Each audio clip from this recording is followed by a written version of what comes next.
Welcome to Life Guider. We ready? 5 seconds to go. Start. Mr. Deputy Chairman, sir, before beginning my speech on the budget, I would like to associate myself with the other gentlemen without hoarding and speculation in condemning the incident which was referred to earlier. Everybody here, I am sure, will join with me that political violence is not the thing to be thought of, and it is a very condemnable one, and I associate myself with the views expressed by my other friends on both sides of the house. So far as the budget is concerned, as the economic survey has indicated, the year 2004-5 was a year of unprecedented economic strains in the history of independent India. Again, sir, if you look at the economic survey, we find that the growth either in industrial or agricultural or export sector has not been a very encouraging one. Sir, the Honorable Finance Minister, while trying to frame the budget, had to consider the economic crisis faced by the country and had to grapple with many conflicts in framing the budget.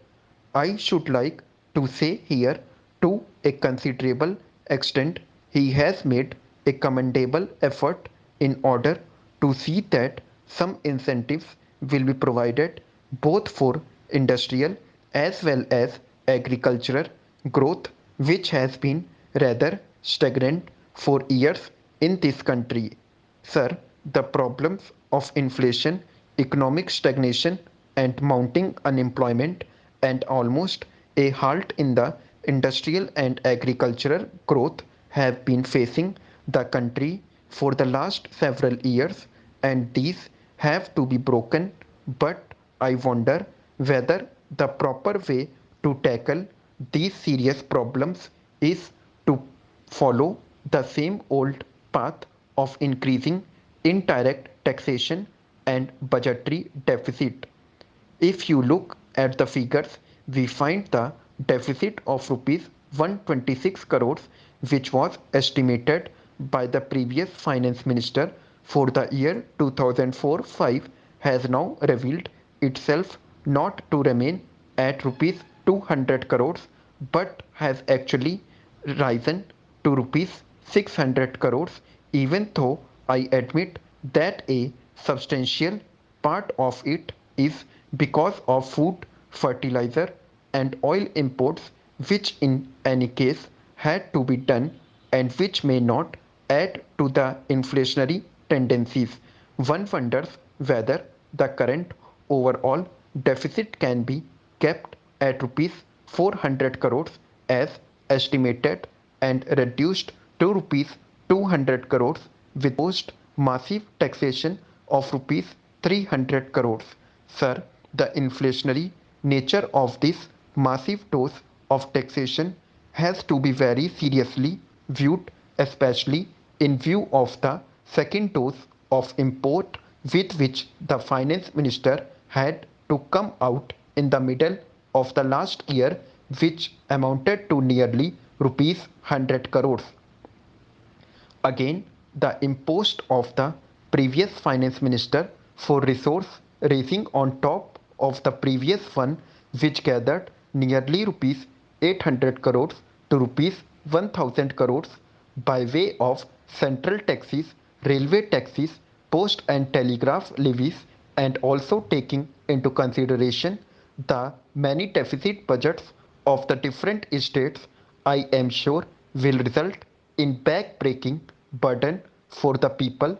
Sir, the impost on consumer items has added to a further burden on the common man.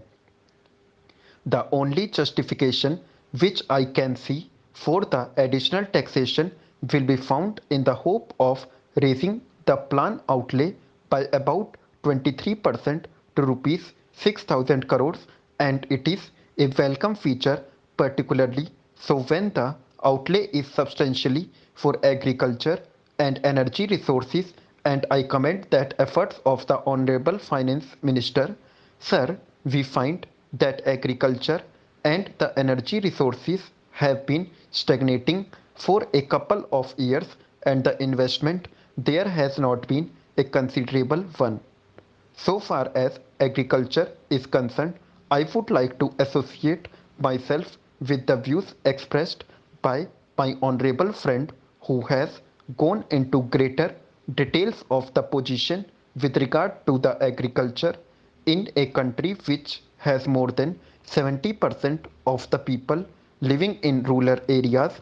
The efforts that has been made all these years is not a commendable one, and if you compare it with the development in the urban areas, it has been rather a very neglected one.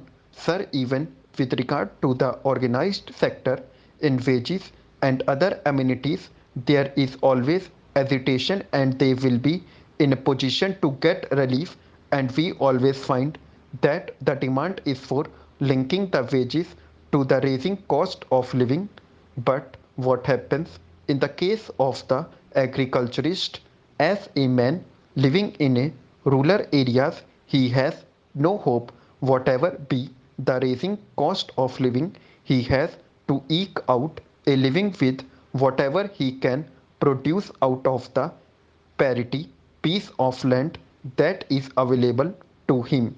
I am not against the selling and land holdings or new land reforms which have been brought to